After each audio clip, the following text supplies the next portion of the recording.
जय, तू ठीक है ना? हाँ मैं ठीक हूँ। वीरू, हम तीनों एक घोड़े पे इतनी जल्दी नहीं निकल सकते। मैं इन लोगों को इधर ही रोकता हूँ। तुम बसंती को गांव में छोड़ के आओ और 4-5 पेटियां कारतूसों के लिए जल्दी जाओ। नहीं, अगर कोई रुकेगा तो मैं रुकूंगा। तुम बसंती को लेकर जल्दी निकल जाओ। वीरू, कभी तो मेरी बात मान लिया करो। तुम बसंती को लेकर जाओ, मैं ये रुकता हूँ। नहीं जय, मैं तुम्हें अकेले छोड़कर नहीं जा सकता।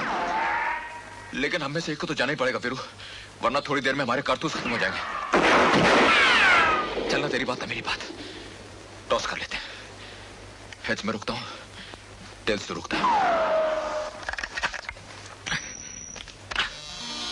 मैं जीत गया।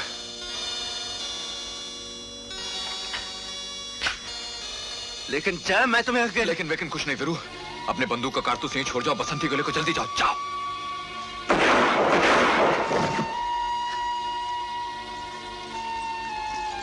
जय, मैं अकेले छोड़कर जाने को दिल नहीं कर रहा। अपना ख्याल रखना।